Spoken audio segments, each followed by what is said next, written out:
The evening air carried the scent of jasmine through the open windows of Marcus's childhood home, where we'd come for what I thought was a casual dinner with his parents. I'd been looking forward to this, 3 years into our relationship, 2 months engaged, and still discovering new layers of the man I was supposed to marry in 6 months.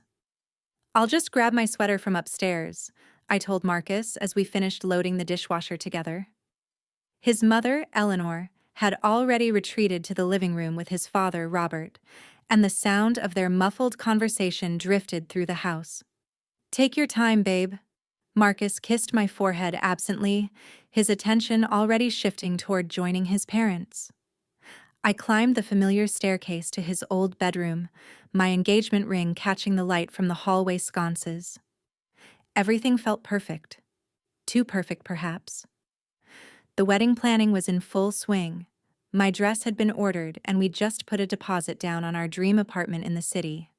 Life was falling into place with the precision of carefully arranged dominoes. But as I reached for my sweater on Marcus's old desk chair, voices from the living room below filtered up through the thin floors of the Victorian house. At first, I didn't mean to listen. Then I heard my name. "Sarah really has no idea?" Eleanor's voice, usually warm and welcoming toward me, carried a cold edge I'd never heard before. None whatsoever.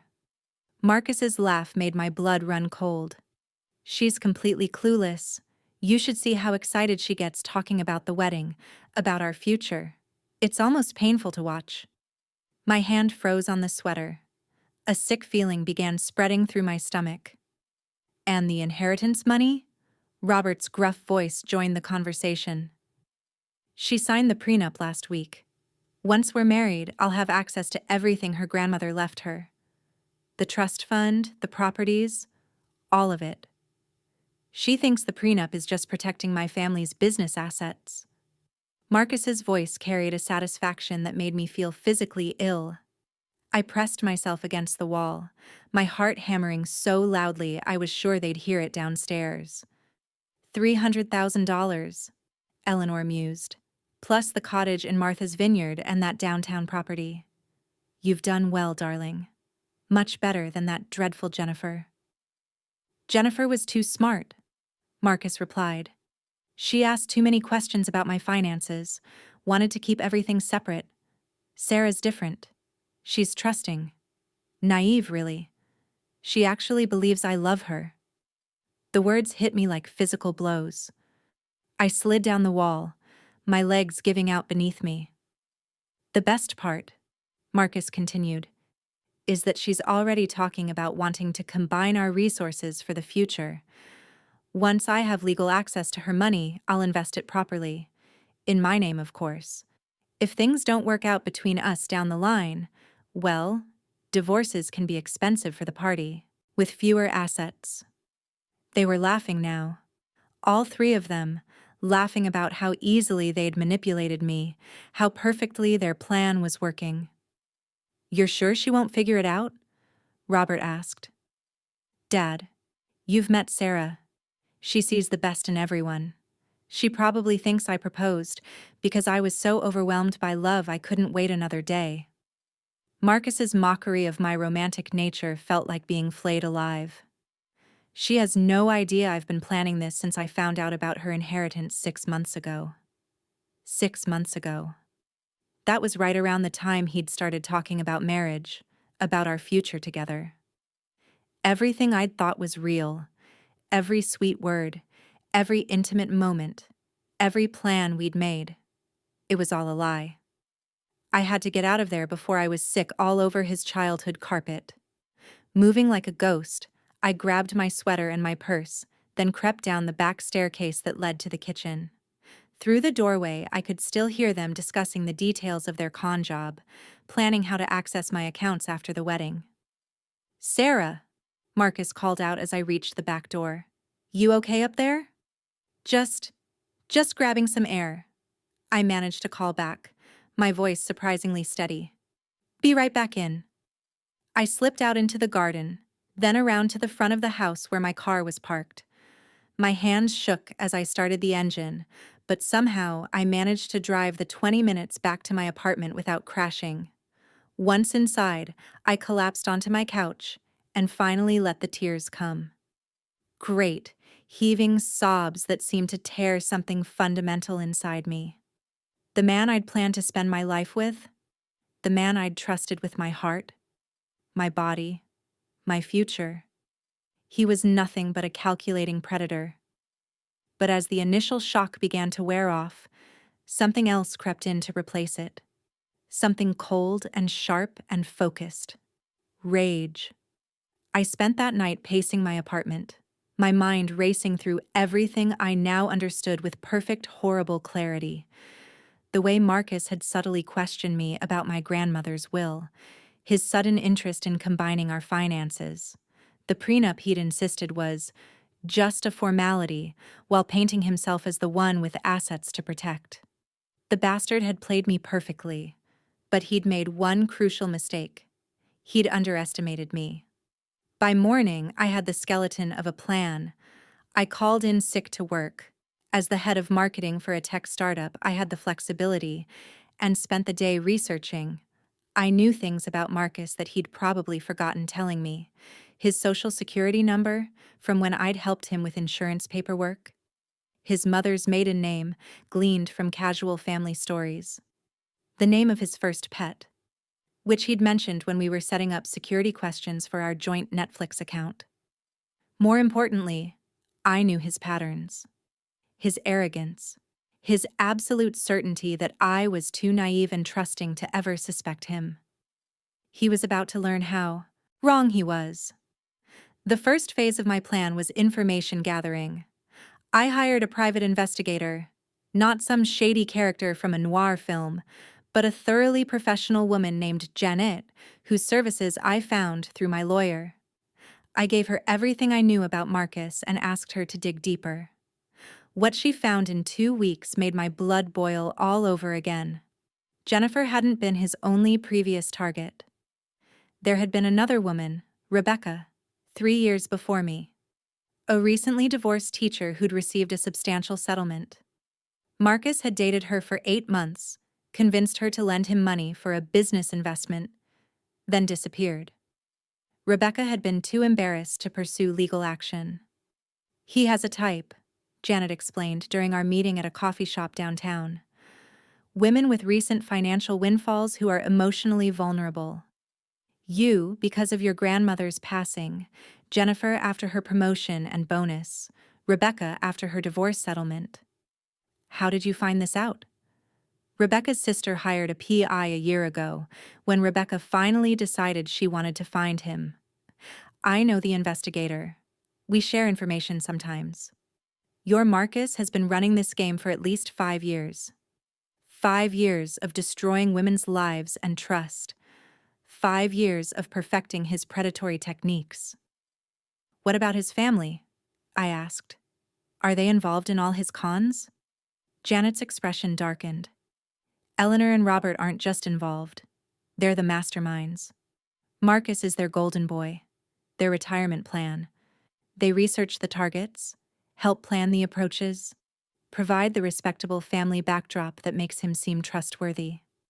I stared down at my untouched latte, processing this information. It wasn't just Marcus who had betrayed me. It was his entire family, people who'd welcomed me into their home, who'd acted excited about having me as a daughter-in-law. I want to destroy them, I said quietly. Janet raised an eyebrow.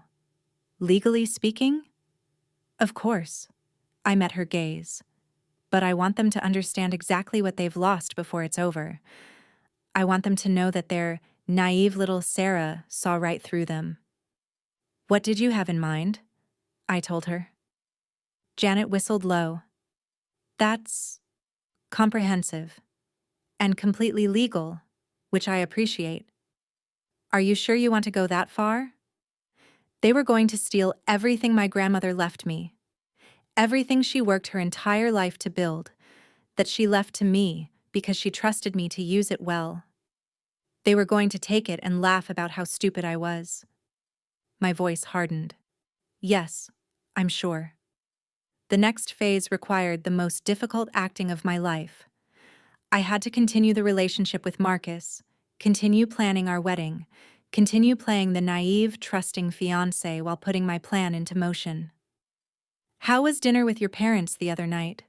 I asked him over breakfast a few days later, my voice carefully casual. "You seemed tired when you got home." Marcus buttered his toast, not looking at me. "Fine. You know how they are. Lots of questions about the wedding, about our plans." "They're so excited to have me in the family," I said with what I hoped was convincing warmth. "Your mom was telling me how much she's looking forward to helping me navigate married life." "Yeah, she likes you," Marcus agreed absently, scrolling through his phone. "They both do." If I hadn't known the truth, I might have found his distraction hurtful. Now it was just more evidence of how little I meant to him. "I've been thinking," I continued, "about what you said regarding combining our resources after the wedding. Maybe we should start earlier? I could add you to some of my accounts now, make the transition smoother." Marcus's head snapped up, his eyes sharp with interest. "Really? Are you sure? I don't want you to feel pressured." "Not pressured at all. I trust you completely." The lie tasted like ash in my mouth. "Besides, we're going to be married in 5 months. What's mine will be yours anyway, right?" "Right," he agreed quickly, probably trying not to seem too eager. "If you're comfortable with it, that would definitely make things easier. I'll call my financial advisor tomorrow and set it up." That night, Marcus was more attentive than he'd been in weeks, clearly motivated by the prospect of easier access to my money. I let him hold me, let him whisper sweet lies about our future, and planned his downfall. I did call my financial advisor the next day, but not to add Marcus to my accounts. Instead, I quietly began moving my assets around, creating a complex web of protections that would make them impossible for him to access even after our marriage. I consulted with 3 different lawyers about the prenup he'd had me sign, and discovered that his version contained several clauses that wouldn't hold up in court, particularly since I could now prove it had been signed under false pretenses. While I was securing my finances, Janet was working on documenting Marcus's pattern of fraud. We gathered evidence of his relationships with Rebecca and Jennifer, tracked down financial records showing the loans he'd never repaid, and built a comprehensive case. But I wasn't just planning to have him arrested. I wanted him to understand the full scope of what he was losing first. "Marcus," I said one evening as we reviewed wedding venue options, "I've been thinking about honeymoon destinations." "Oh yeah?" He barely looked up from the brochures. "What did you have in mind?" "Well, I know you mentioned wanting to travel more, see the world. What if we made it a really special trip? I was thinking we could go to Europe for 3 weeks. Paris, Rome, maybe rent a villa in Tuscany for a week." Now I had his full attention. "That sounds amazing, but wouldn't that be expensive?" I waved a hand dismissively. "My grandmother always wanted me to travel. I think she'd love knowing her money was being used for something so romantic. We could probably spend 20 or 30,000 and really do it right." Marcus's eyes lit up with greed so obvious it made me sick. "If you're sure you want to spend that much? For our honeymoon? For the start of our life together? Absolutely." I leaned over to kiss his cheek. "I want to give you everything, Marcus. You deserve the world." That night, he made love to me with an enthusiasm I now understood had nothing to do with desire and everything to do with dollar signs.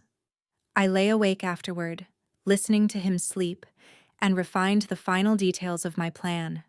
2 weeks before our wedding, I put everything in motion. I'd arranged to meet Marcus at his parents' house for what he thought was a final wedding planning session. Eleanor had offered to host, wanting to go over last-minute details for the reception she was helping to coordinate. What Marcus didn't know was that I'd also invited several other people to this gathering. I arrived first, carrying a large gift bag that Eleanor eyed with curiosity. "Sarah, dear, what's this?" "Just a little something for the family," I said sweetly. "A pre-wedding gift, you might say."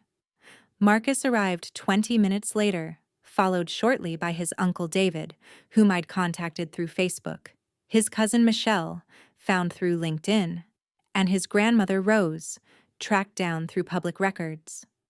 I'd told each of them that Marcus wanted to surprise his parents with a family gathering before the wedding. "Sarah." Marcus looked confused but tried to cover it with a smile. "What's all this?" "I wanted to bring the family together," I said warmly, "because I have something very important to share with everyone." As his relatives settled into the living room, chatting about the upcoming wedding, I opened my gift bag and began distributing folders to each person. "What are these?" Eleanor asked, her voice tight with sudden suspicion. "Evidence," I said simply, "of a conversation I overheard 3 weeks ago." Marcus went pale. "Sarah, what are you talking about?" "The conversation where you and your parents discussed how you've been conning me for 3 years, how you targeted me because of my inheritance, how you've done this to at least 2 other women before me." I kept my voice level, conversational. "It's all in those folders: financial records, testimonies from your previous victims, documentation of the pattern." Eleanor shot to her feet. "You little bitch, how dare you?" "How dare I what?" "Document the fact that you raised a con artist? That you've been actively participating in a scheme to defraud me of my grandmother's life savings?" I turned to the rest of the family, who were staring at the documents in shock. "Did you know that Marcus has stolen over $100,000 from women over the past 5 years? Did you know his parents help him research targets?" "That's not—" Marcus started. "I have recordings," I interrupted calmly. "I went back the next night with a voice recorder. Amazing what people will say when they think no one is listening." This was a bluff. I hadn't actually recorded them, but Marcus's face confirmed he believed it. His uncle David looked up from the folder, his face disgusted. "Jesus Christ, Marcus, is this real?" "She's lying," Eleanor snapped. "She's trying to break up our family because she's getting cold feet about the wedding." "Am I?" I pulled out my phone and dialed a number. "Hi, Detective Morrison?" "Yes. This is Sarah Chen. We spoke yesterday about the Marcus Williams case." "Yes, I'm ready to file the complaint now. I'm actually with him and his accomplices right now if you'd like to come speak with them." The room exploded into chaos. Marcus lunged for my phone, but his cousin Michelle caught his arm. Eleanor started screaming about lawyers and defamation. Robert tried to hustle everyone toward the door. "Nobody's leaving," I said loudly enough to be heard over the noise. "The police are already on their way. I called them before I came in." It wasn't entirely true. I'd called them, but they wouldn't arrive for another hour. However, the threat was enough to freeze everyone in place. "Sarah," Marcus said, his voice taking on the wheedling, manipulative tone I now recognized as his specialty. "Baby, please, let's talk about this privately. There's been a misunderstanding." "The only misunderstanding," I said coldly, "was mine. For 3 years, I thought I was in love with a decent man. Instead, I was being groomed by a predator and his accomplices." Marcus's grandmother Rose, a tiny woman in her 80s, stood up slowly and walked over to him. Without warning, she slapped him across the face. "You disgust me," she said in a voice like broken glass. "Your grandfather and I scraped and saved to send you to college, to give you opportunities. This is what you do with your life? Steal from innocent women." "Grandma Rose, don't." She turned to me. "I'm sorry, dear. If there's anything I can do to help make this right." "Actually," I said, reaching into my bag again, "there is one more thing." I pulled out a thick manila envelope and handed it to Marcus. "What is this?" he asked suspiciously. "Your wedding gift. Go ahead. Open it." With trembling hands, he opened the envelope and pulled out a stack of legal documents. As he read, his face went from pale to green. "What is it?" Eleanor demanded. "It's a lawsuit," Marcus whispered. "She's suing us for fraud, emotional distress, and, oh God, she's suing for punitive damages." "How much?" David asked. Marcus looked up at me with something approaching terror. $2 million. "Your son was planning to steal 300,000 from me," I told Eleanor conversationally. "The lawsuit is for damages, legal fees, and compensation for emotional trauma. 2 million seemed like a nice round number." "You can't be serious," Robert said. "Dead serious. I've also filed complaints with the police in 3 states, alerted the FBI's white-collar crime division, and hired a public relations firm to make sure this story gets proper media coverage. Local family-run's wedding con game should make for interesting headlines." The sound of sirens in the distance cut through the stunned silence. "That would be the police," I said cheerfully. "I should mention, everything in those folders has been turned over to them as well. They're particularly interested in talking to you, Eleanor, since financial fraud conspiracy carries a prison sentence." As the police cars pulled into the driveway, I stood up and smoothed down my dress. "Oh, and Marcus? The prenup you had me sign? My lawyer says it's completely invalid since it was obtained through fraud. So even if we had gotten married, you wouldn't have gotten a penny." I smiled at him sweetly. "But don't worry. Where you're going, you won't need money anyway." The next few hours were a blur of police interviews, arrest warrants being served, and Marcus's extended family distancing themselves as quickly and thoroughly as possible. I answered every question calmly and thoroughly, providing documentation for everything I claimed. As they led Marcus away in handcuffs, he turned back to me with a look of pure hatred. "You think you've won?" he snarled. "You think this makes you better than me?" "No," I said quietly. "This makes us even." The trial took 8 months. Marcus, Eleanor, and Robert were all convicted on multiple counts of fraud and conspiracy. Marcus got 5 years in federal prison. His parents got 3 years each. The civil lawsuit was settled out of court for $1.2 million, paid out of the family's assets. I used the money to establish a foundation in my grandmother's name, providing legal aid for women who'd been victims of romance fraud. Janet, the private investigator, became our first full-time investigator, helping other women track down the men who'd conned them. Rebecca, the teacher Marcus had targeted years before, was our first client. We helped her recover most of the money he'd stolen from her and see him prosecuted for that crime as well, adding another 2 years to his sentence. The media attention was intense for a few months.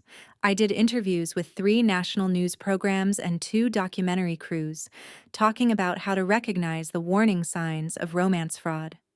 The story became a cautionary tale that was shared widely on social media. But the real victory wasn't the money or the media attention, or even seeing Marcus behind bars. The real victory was standing in front of the bathroom mirror 6 months after the trial, looking at myself without shame or self-doubt for the first time in years. I'd been naive. Yes, I'd been trusting. But I'd also been smart enough to recognize the truth when I heard it, brave enough to fight back, and strong enough to see it through to the end. I'd learned to trust my instincts again. More importantly, I'd learned the difference between being open-hearted and being a fool. These days, I'm careful with my trust, but I haven't closed myself off to love. I'm dating again, a kind, genuine man I met through mutual friends who knows my whole story and thinks my foundation work is admirable rather than excessive. We're taking things slowly, building something real on a foundation of honesty rather than manipulation. Sometimes I wonder if Marcus thinks about me in prison, if he regrets underestimating the naive little Sarah he thought he could so easily manipulate. I hope he does. I hope he remembers that his biggest mistake wasn't targeting me. It was assuming that kindness equals weakness. Because the truth is, I am kind. I am trusting. I do see the best in people. But I'm also my grandmother's granddaughter, and she didn't raise a fool. She raised a woman who fights back.